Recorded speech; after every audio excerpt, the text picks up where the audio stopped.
Well, here we are again. I guess for starters, I just want to thank everybody for the welcome back. That was a little overwhelming to say the least. I wasn't expecting all that. Last I knew, that video had like 300 or 3,200 views. Overall, I've had over 100,000 views since last Saturday night, and I've gained 100 more subscribers. And there was almost 700 comments and counting. And I apologize if I didn't get a comment to you. I was pulling a speed round, and most people just got a thanks, and some people got a little more than that. But that comment section got way overwhelming, and I couldn't keep up with it, so I gave up. Plus, I can't get internet at my house, so I got to do it over here at Mom and Dad's, and I'm not over here all the time on my computer because I tried doing it on my phone, and I tell you what, YouTube on your phone fucking sucks. So I quit doing that too. But yeah, if I didn't get a reply to you, I apologize. I read all of them. So anywho, today you get this little guy. So, backstory to the backstory, neither Dad or I are really overly a fan of the little utility style tractors where you gotta straddle the transmission. So, your D-Series Alice's and your Fords are out. They annoy the shit out of us, both of us. But, that being said, I always said if we did ever end up with a Super 55, it was going to be a diesel. Just because you don't hardly ever see them. And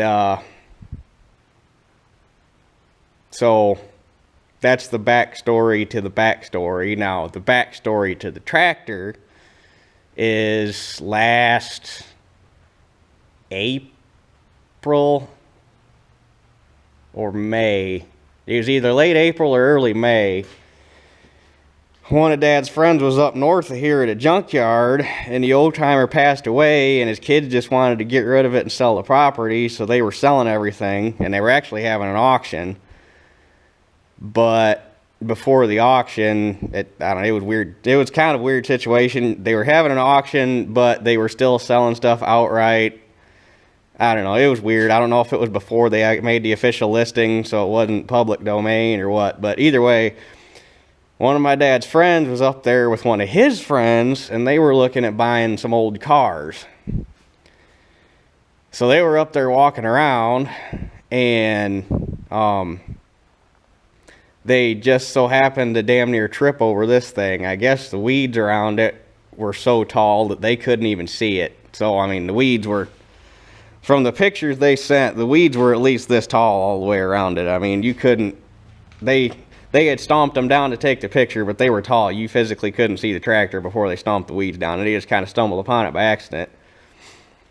And my dad's friend, they actually have a Super 55 gasser, so he knew what it was, and he took pictures of it and sent them to Dad and asked if it was worth anything. And Dad right away noticed there was no carburetor on it. It's a diesel, so Dad said, figure out how much they want for it. And I guess they went and talked to the son. Yeah, it had to have been one of the sons. Or it was one of the relatives was there at the yard and asked how much they'd have to have for it. Well, the initial price they threw out, I think, was $1,500, which, who buys a tractor out of a junkyard for $1,500? So they said, no, that's probably too much. And they kept walking around looking for cars. And I guess a little while went by, and the people came back and found him again and said, well, how much would you give for it? And I want to say they offered him $750 for it, if I remember right. They said $750. I can't remember. Dad gave him a limit, and I can't remember what the limit was, but they started at $750. And the people said, no, that's way too low. We can't do that. And so they parted ways again, and they kept walking around looking for cars. Well, the end of the day came, and they were heading out of the yard, and they were walking out back to the truck, and the people stopped them and said, hey, you give us $750, you can take that tractor. Which, at that point, Probably should have started a little lower. Probably could have got it for 5, but so ended up getting it. Now, mind you, I didn't even know about this till after it had happened. And I can't remember if I was working third shift at that point. I can't remember what the heck I was doing at that point, but I wasn't really over here a whole lot for some reason. And I was over here the day before it showed up. Or no, the weekend, because they bought it. They didn't have a trailer, and they went back the next weekend to get it. And I was here the weekend before, or the weekend that they bought it, and Dad was showing me pictures of it and said he bought it. And he used me as the excuse because I'm the one that always wanted to have a little Super 55 diesel if we had one. So I got thrown under the bus for this, even though I had absolutely nothing to do with it. It was bought and paid for before I even knew it was coming. But so they drug it home the following weekend after they bought it, and it was ugly. I mean, she's not much of a looker now, but it was really ugly. It had a cable operated, one of the old 4-position joystick cable operated Myers plows scabbed on the front of it, and a big old gaudy weight hanging in the 3-point, and there was a bunch. It was a cobbled up mess. It was nothing to look at. All the tires were flat, and I actually never even saw it with a plow on it because I can't remember what was going on. I wasn't here the night they dropped it off, and Dad had all the shit stripped off of it and loaded on the trailer for scrap before I even made it over the next morning to see the tractor. So he got all that off of it, aired the tires up, and he was just going to push it back out and park it and not mess with it for the time being. Well, anybody that paid attention to the weather, and you really didn't even have to pay attention, knew that this spring fucking sucked. We had nothing but rain and rain and rain and rain. And I couldn't plan it, or I couldn't get any field work done because it was a hog waller out. So I showed up that morning and was looking it over, and Dad had other stuff he was going to do that day, so he was going to push it back out of the shop. And I was like, well, I'm going to mess with it a little bit. So I pushed it out of the shop. I power washed it. It was all covered in that nasty moss crap, and so I probably spent better part of an hour power washing it. I think I pulled the hood off of it and some other stuff and gave her a good bath, pushed it back in the shop. And these older pre-1960, I think 1960s when they switched to the Rusa Masters. These older ones have a Bosch PSB pump on them. And this one's there's PSB 4A and a PSB 6A, obviously 4A 4-cylinder, 6A 6-cylinder. But there's a metering sleeve in here that is supposedly known to freeze up. And if that gets stuck and you turn the motor over, you break all kinds of crap in the injection pump, and you can't get parts. You can't get any of the hard parts for these pumps anymore. So you're into making shafts and stuff, and you can dump, I've heard, anywhere from $2,500 to $3,000 in one of these pumps to make it new again if need be. But so you pull this cover off, and there's a little control arm in there you take off, and you stick a screwdriver in there in the slot on the metering sleeve and move it and make sure everything's free in there. Well, that pump was free, so I threw it back together. Had to tear all the crap off of the fuel system, and I tried initially going through the fuel filters. I didn't figure it was going to happen, but I had to tear everything off the fuel system, and I basically just ran a rubber hose from the tank right straight into the pump. Because the fuel tank on this thing is immaculate inside. It's still shiny. How? I don't know. The saving grace is on these things, the fuel cap's covered up under the hood stripe, so it kept water out of the tank.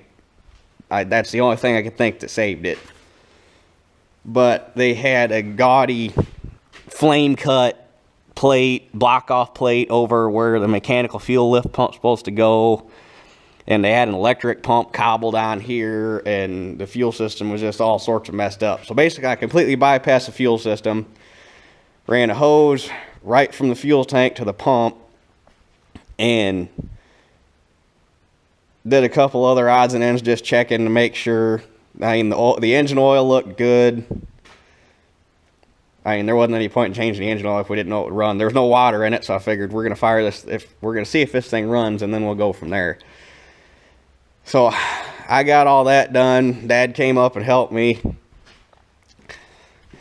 We threw a battery in it, gave it a couple, 2-3 shots of ether. I started cranking. It fired, blew a bunch of shit out of the exhaust and quit. Gave it a couple more shots of ether. It started back up. I think it started hitting on 2. It picked up 3. It picked up 4. And it just sat there ticking away like you had just run it yesterday. It kind of blew our minds. We kind of jumped a little bit when it took off and ran. It ran good. I mean, there was throttle response. There was governor response. She ran good. And if you remember in the last video I just made, a guy Dad works with lived down the road from where this was at, and he said he had that house for 23 years and had to drive past that yard back and forth to work every day, and he said this tractor had been sitting in that same spot the whole time he owned that house. That sat for at least 23 years without running. So it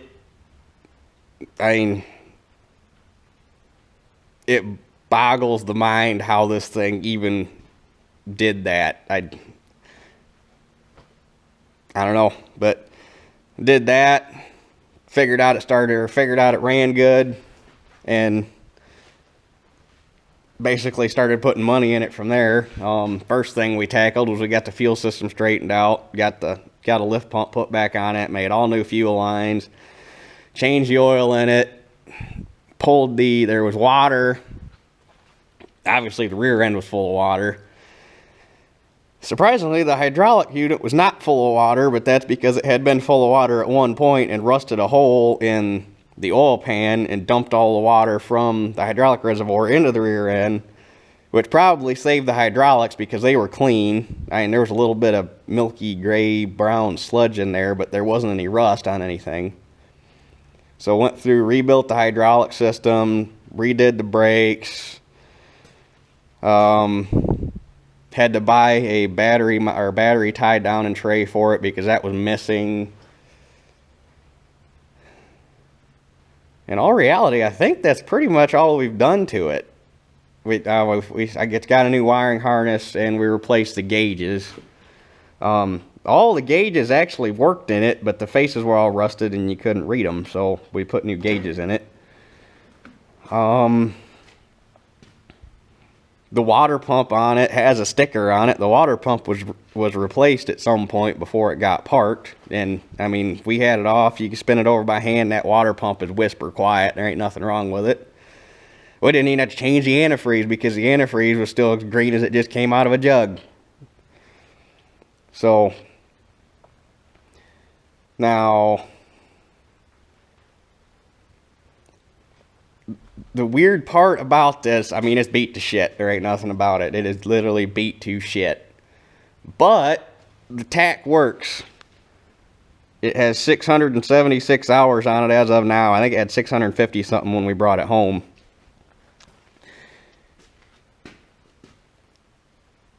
We think those hours are right because, well, first off, the big indicator, when I had the hydraulic pump apart to clean it up, there were still hone marks in the bore in the hydraulic pump because it's a vane pump, so it runs all the time and it's always on pressure. And there are still hone marks from when they machined the pump housing. So that pump doesn't have a lot of run time on it. And the gear shift on this thing is super tight. I mean, it falls right into gear. I mean, there is no slop in the shifter whatsoever. There is no slop in the 3-point arms. Everything on this tractor is tight from here back. What we think this tractor did because it's got a 17 on the side of the hood right here. We think it belonged to a municipality, and we think it had a roadside mower on it, because,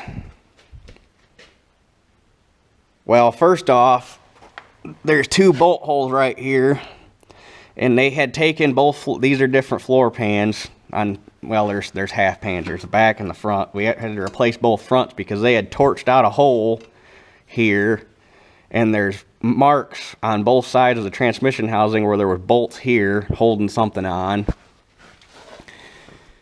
And the PTO and the clutch on this thing, the PTO clutch and the main clutch on this thing are junk. They don't, the main clutch slips and the PTO clutch doesn't even work. The lever just, it's not connected to anything. So whatever it did, they spent a lot of time riding the clutch, and it was running a PTO. And also, whatever it was extremely heavy, because the front end on this thing is licked. There's, the bushings are out in the spindles, the steering box is messed up, that this had a lot of weight hanging on it. And there's a crap ton of road wear on the tires. I mean, you don't wear tires like that in the field. That's all road wear. And that's the only thing we could come up with that would have been that heavy that they would have had on this tractor, was either a roadside mower or a broom, and we're leaning towards the mower. But it's still done. The rest of the tractor, other than the front axle and the PTO, is tight. So I don't know. That's the only thing we can come up with. We're pretty damn sure that 673 hours is legit. I mean, even the brake pedals are tight. It's just the clutch pedal and the clutch and the front end are junk. And we've actually got, because they had, well, here's the other thing. When we brought it home, I noticed both tie rod arms. I initially thought that they had been broke. They lengthened them. They added like 1.5 inches or 2 inches right here and then reinforced it. Initially, I'd have thought they'd been broke, but they're both the exact same. That's poor man power steering. They lengthened those to get more advantage on them, so it would steer easier. So that was the other thing that's odd about it. But this is a 1955, so it's got the cast front axle on it. Well, whatever they had on here, apparently it needed to be narrower, even though we can't physically get any narrower, and they flame cut the axle off, because this should be out here. So we've got a new center for it, and then when they narrowed it up, because there should be another hole out here. When they narrowed the axle up, they also bent the stabilizer arms. They're supposed to be a bow in them, but they actually right in here went and physically bent them harder to get them to pull in tighter. So there's a new center bow and new stabilizer bars right there for it that got to get put on here at some point. But it was kind of nice that Dad bought it, because this spring was so jacked up that we couldn't get any field work done, and I had everything fixed, so it was a nice little project to keep me busy this spring while I was busy not being able to plant or do any field work. So, yeah, that's pretty much her story so far. We got, the only thing it's missing is the drawbar. It does not have the factory drawbar, because when you run the 3-point on these, you got to take the drawbar. When you use the 3-point on these, you got to take the drawbar off, because the drawbar supports hook up here in the top link bracket. And it's got the brackets for the drawbar, it just doesn't have the hoop. But Dad did some measuring, and other than a couple added weldments to it, the hoop itself is the same as a Fleetline 66. So we got a drawbar off of a 66 for it, and we ended up with a pair of the drawbar supports. So we're going to make a drawbar for it. But and the rims on it are junk. both the rear rims are junk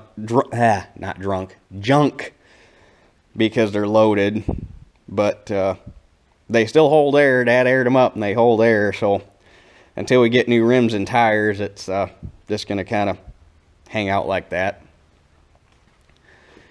Probably gonna end up getting, it's got 12.4s on it now. They look better with 13.6s, so it's probably gonna get 13.6s put on it. They're a little wider, but yeah,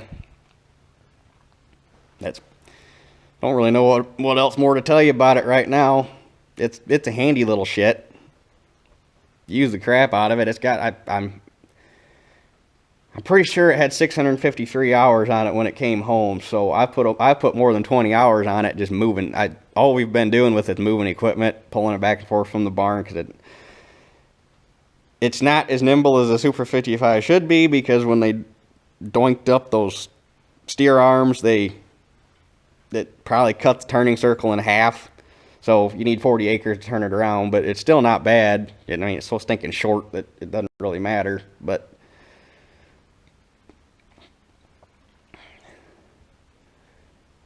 so yeah.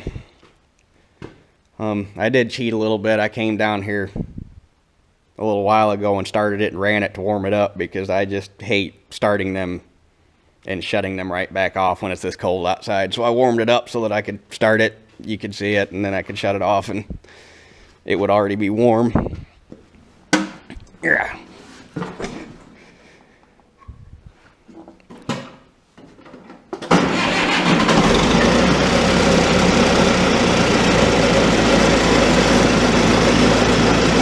The only thing I've done to the motor on this thing is a couple weeks ago I pulled the injectors out and cleaned the tips. Other than that, this is exactly how it ran when we brought it home after 20-something years of sitting.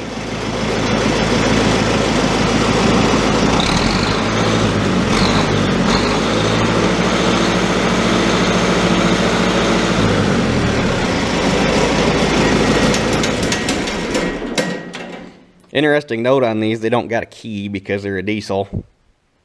You fire it up, generator starts charging, you shut it off, cuts out, and it quits charging. And if you had lights, there's a light switch. We need to get lights for it. It's supposed to have them.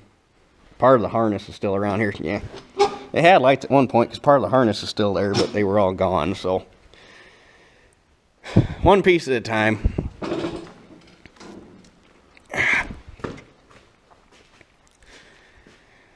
We got the build card for it. I was gonna remember to bring it down here for the video, but I forgot. But it was built in '55, and they shipped it to the Kalamazoo branch house. And unfortunately, they can't trace it down to the dealer. But it went from the factory to Kalamazoo, and then to wherever it went from there. So it's been in Michigan its whole life. But that's the little Super. Tomorrow's project, I got the seal kit. I'm gonna pull the head off of the pump and reseal it because it's dumping fuel in the crankcase. Not a lot, but it's enough that it's worrying me. Well, any fuel in the crankcase will worry you, but so that's gonna be tomorrow's project. But anyway, that's the baby. So I guess that's it for this one. We'll catch y'all on the next one.